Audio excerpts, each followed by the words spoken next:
Hello friends, welcome to my JEERA kitchen. இன்னைக்கு நம்ம பார்க்க போறது நாகர்கோயில் ஸ்பெஷல் நெத்திலி மீன் அவியல். வாங்க எப்படி செய்யலாம்.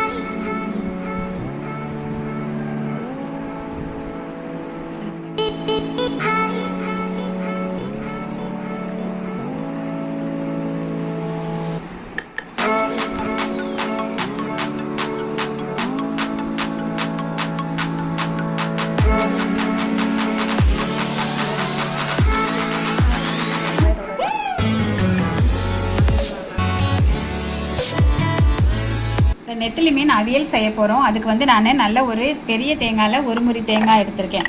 பாதி தேங்காய்னு வச்சுக்கோங்களேன். அதோட ஒரு ஸ்பூன் சீரகம், ஒரு ஸ்பூன் வத்தல், அரை ஸ்பூன் மஞ்சள் பொடி, அரை ஸ்பூன் மிளகு, இது எல்லாத்தையும் அதோட போட்டுக்கலாம். அதோட ஒரு பல்லாரி வெங்காயம் எடுத்திருக்கேன். இது எல்லாத்தையுமே நம்ம 1-2 ரொம்ப மையாலாம் அரைக்கக்கூடாது. 1-2 மிக்சியில் அரைச்சிட்டு வந்துடலாம். இந்த அளவுக்கு குறைன்னு நம்ம இங்கே பாருங்க, இந்த அளவு குறைன்னு நம்ம அரைச்சிக்கணும். இப்போ நீங்கள் எந்த பாத்திரத்தில் செய்ய போறீங்களோ அந்த பாத்திரத்திலேயே நம்ம இந்த மசாலாவை கட்டிக்கலாம்.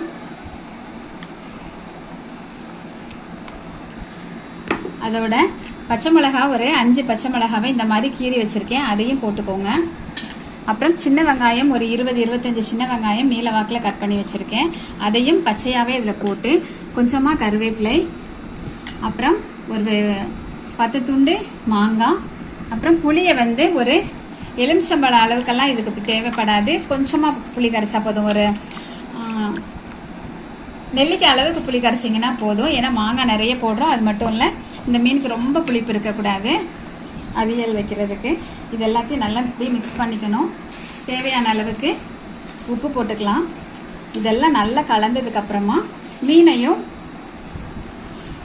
நம்ம இதோடய சேர்த்துக்கலாம். இதில் ஒரு 300 கிராம் அளவுக்கு நெத்திலி மீன் வச்சிருக்கேன். இது வந்து பொடி மீன்ல தான் இது செஞ்சா நல்லா இருக்கும். அதுவும் நெத்திலியில இந்த மாதிரி சின்ன மீன்ல தான் செய்வாங்க. இதெல்லாம் நல்லா மிக்ஸ் பண்ணிட்டு, இது கட்டியா தான் இருக்கணும். கொஞ்சமா மட்டும் நான் தண்ணி ஊத்திக்கிறேன். இது அப்படி நம்ம ஸ்டவ் ஆன் பண்ணி வச்சிட வேண்டியது. இது நல்லா மூடி வச்சு ஒரு 10 நிமிஷம் அப்படியே விட்டுறலாம். நல்லா கொதிச்சு மசால் வாடையெல்லாம் போய் மீனுமே நல்லா வெந்துடும். அதுக்கப்புறம் நம்ம தாளிச்சு 10 நிமிஷம் நல்லா மூடி வச்சு நம்ம எடுத்துட்டோம். இப்போ பாருங்க, நல்லா கெட்டியாகி மசால் வாடையெல்லாம் போய் நல்ல ஒரு மணம் வந்திருக்கு. இப்போ நம்ம இறக்கிட்டு தாளிக்க வேண்டியதான். இப்போ வேற ஒரு பேன் வச்சிருக்கோம், அதில் கொஞ்சமா தேங்காய் எண்ணெய் விட்டுக்கலாம். தேங்காய் எண்ணெய் காய்ஞ்ச உடனே கொஞ்சம் கடுகு மட்டும்தான் போட்டு தாளிக்க போறோம், வேற எதுவும் இதுல போட போறது இல்லை. கடுகு பொரிஞ்சிருச்சு, நம்ம அதுல டிரான்ஸ்ஃபர் பண்ணிடலாம். அதோட கொஞ்சமா கருவேப்பிலையை நல்லா இப்படி கசக்கிட்டு அதுல போட்டுடலாம். அதுவும் நல்ல ஒரு ஃபிளேவர் கொடுக்கும். அவ்வளவுதாங்க, ரெடி ஆயிடுச்சு. இப்ப சூப்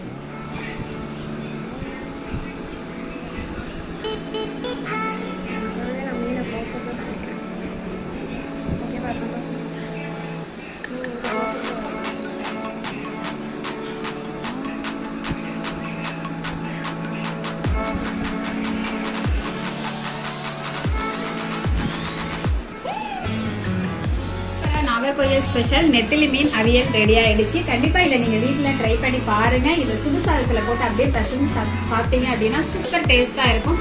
இந்த மாதிரி வித்தியாசமான ரெசிபிஸ், சிம்பிள் ரெசிபிஸ் வேணும் அப்படின்னா கண்டிப்பா சேனலை மறக்காம சப்ஸ்கிரைப் பண்ணுங்க ஃப்ரெண்ட்ஸ். Okay, bye friends.